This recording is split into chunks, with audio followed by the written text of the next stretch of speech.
அவ பேர் உருவாக்குறீங்களா?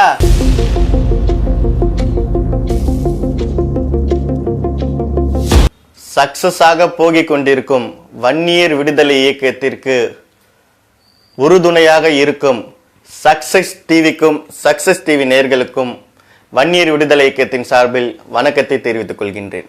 சார், இப்போ பரபரப்பா பாக்குறது பாத்தீங்கன்னா மகாவிஷ்ணு அவரு கைது செய்யப்படுகிறார். வன்னியர் விடுதலை இயக்கம் எப்படி பாக்குறீங்க? மகாவிஷ்ணு கைது இதை பார்த்தீங்கன்னா சில மீடியாக்கள் மூட நம்பிக்கை பேச்சாளர் என்ன குறிப்பிட்டு எல்லாத்துலயும் செய்தியா பரப்புறாங்க. இப்ப மூட நம்பிக்கை பேச்சாளர் ஏன் சொல்றீங்க? அவர் பேசுறது இப்ப பாவம் புண்ணியம் இதெல்லாம் இருக்குது பாத்தீங்கன்னா இந்து மதத்துல தான். அப்போ அவர் இந்து மதத்தை பத்தி பேசுறதால்தான் அவரை மூட நம்பிக்கைன்னு சொல்றீங்க. அப்போ இந்துக்களோட நம்பிக்கையை மூட நம்பிக்கை நீங்க சொல்றீங்களா? சரி, இருக்கட்டும். நீங்க சொல்ற மாதிரியே எங்களுக்கு இருப்பது மூட நம்பிக்கை தான். அதனாலதான் எங்களோட திருப்பதி உள்ளிட்ட பல கோயில்கள் மலையில இருக்கு.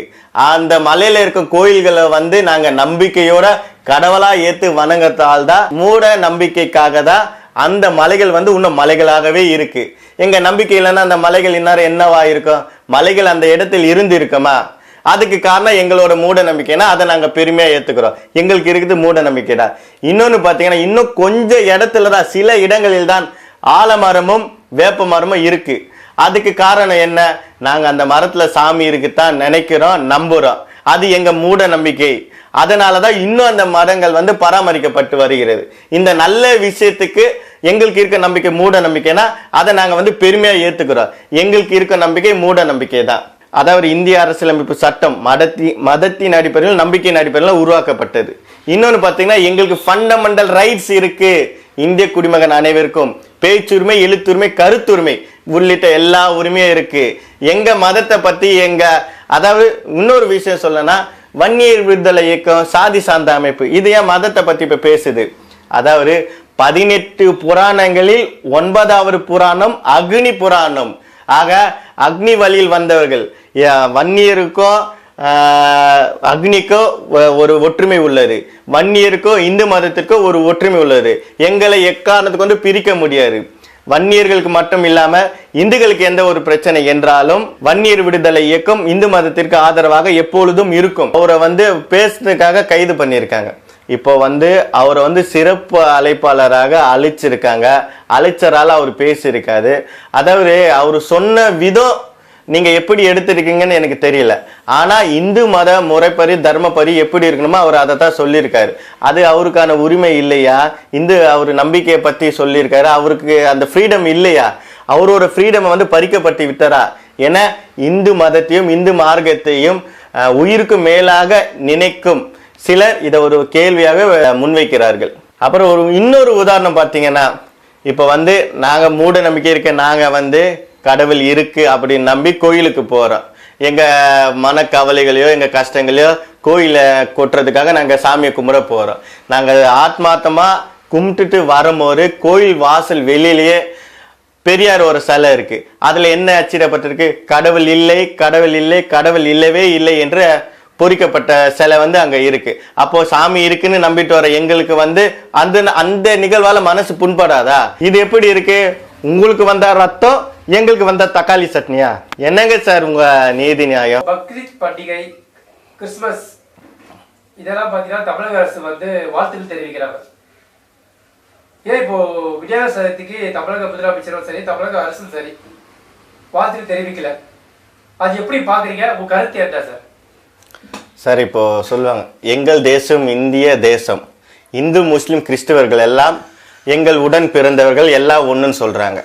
ஆனால் இப்போ சில நாட்களாகவே பார்த்தீங்கன்னா கிறிஸ்மஸுக்கு வாழ்த்து சொல்றாரு, பக்ரீத்துக்கு வாழ்த்து சொல்றாரு. இந்துக்கள் மட்டும்னா வந்தேரிகளா? இந்துக்களும் இந்தியாவில் தானே இருக்காங்க. எதுக்காக இந்துக்கள் பண்டிகைகள் மட்டும் தொடர்ச்சியாக புறக்கணிக்கிறார்கள்? அதாவது தமிழக முதல்வர்களிருந்து இப்போ கட்சி ஆரம்பிச்ச விஜய் உட்பட, ஏன் விஜய் கூட விநாயகர் சதுர்த்திக்கு வாழ்த்து சொல்லலைங்களே?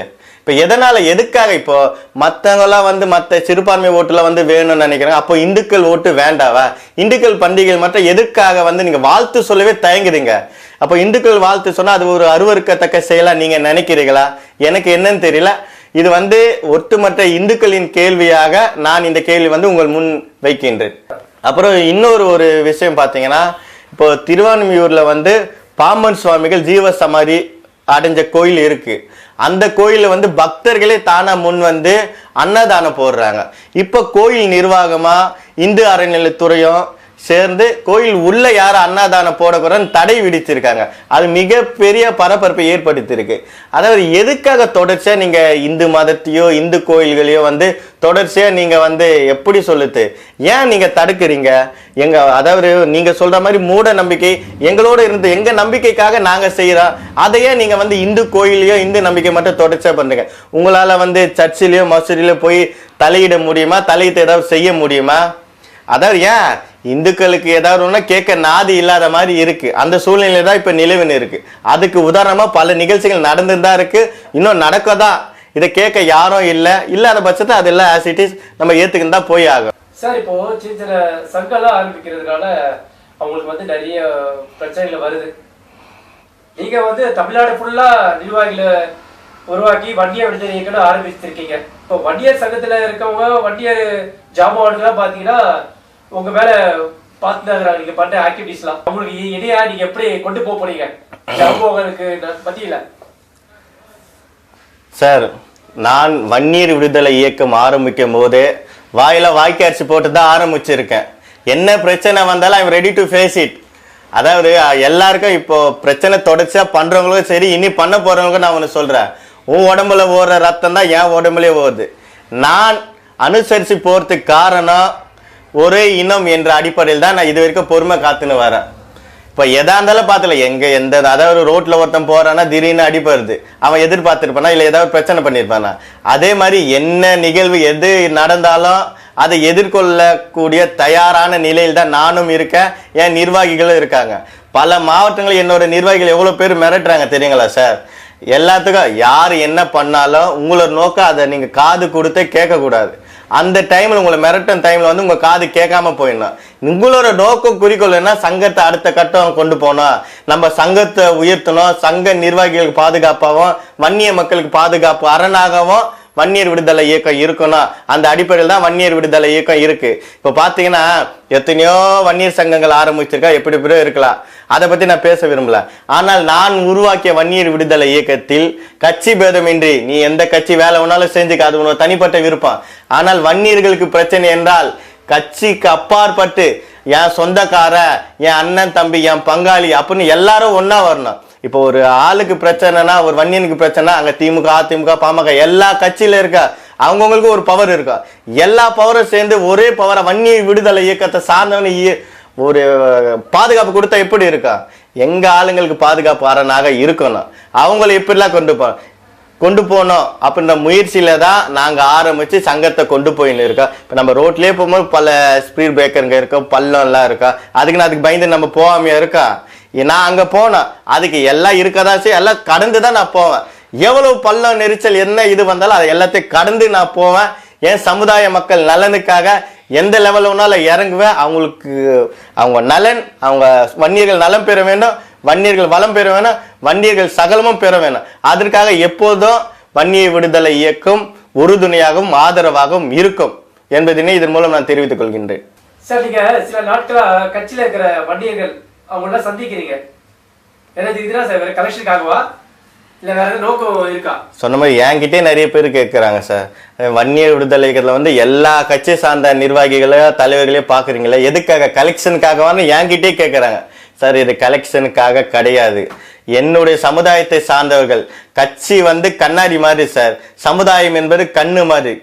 கட்சிகள் மாறலாம், கண்ணு மாறாது. கண்ணாடி மாறலாம், கண்ணு மாறாது. அந்த அடிப்படையில் தான் எங்க ஆளுங்க எந்தெந்த கட்சியில இருக்காங்களோ அவங்கள பார்த்துன்னு வரேன். ஏன் எதனால பார்க்க வர?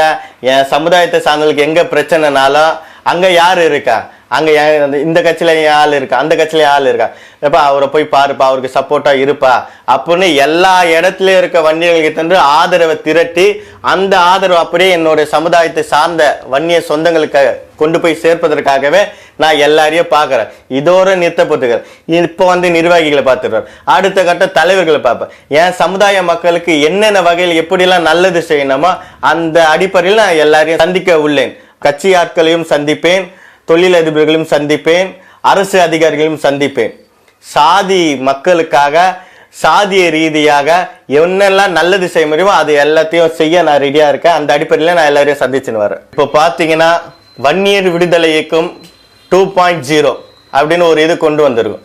இது என்னன்னா, இப்போ நம்ம வன்னியர் சொந்தங்கள் வந்து வீட்டு உரிமையாளராக இருப்பாங்க. இப்போ அதே வீட்டில் வந்து யாரோ எவரோ யாருன்னு தெரியாதவங்க வந்து குடியிருப்பாங்க. இப்போ பல இடத்துல வந்து நேற்று உட்பட ஸ்டேஷன்ல என்ன பிரச்சனை இருக்குன்னா, வீட்டு உரிமையாளர் வந்து என்னை உடனே காலி பண்ண சொல்றாரு, வீட்டு உரிமையாளர் வந்து என்னை இப்படி பேசிட்டாரு அப்படின்னு சொல்லி பல விதமான பிரச்சனைகள் வந்துனே தான் இருக்கு.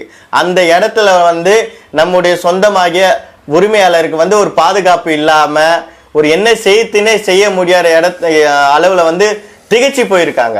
அந்த சூழ்நிலையில வன்னியர் விடுதலை இயக்கம் 2.0 என்ன சொல்றதுன்னா, அந்த ஒவ்வொரு வீட்டிலும் நாங்கள் வன்னியர் விடுதலை இயக்கத்தின் கட்டுப்பாட்டில் இருக்கிறோம், நாங்கள் வன்னியர் விடுதலை இயக்கத்தின் பாதுகாப்பில் இருக்கிறோம் அப்படின்னு 2.0 அந்த அடிப்படையில் வந்து ஒவ்வொரு வீட்டு உரிமையாளர்களையும் நம்ம நிர்வாகிகள் போய் சந்திங்க.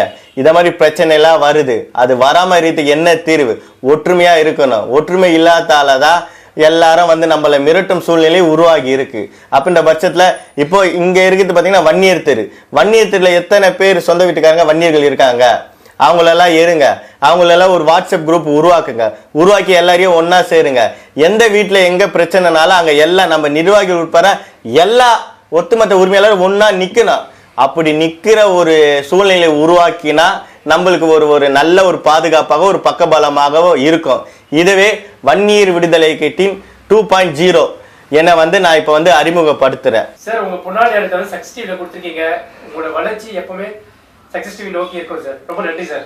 ஆரம்பத்தில் இருந்து இன்று வரை வன்னியர் விடுதலை இயக்கத்திற்கு உறுதுணையாகவும் ஆதரவாகவும், அதாவது மீடியாக்கள் எப்பயுமே கரெக்டான நியூஸை தான் இது பண்ணுவீங்க.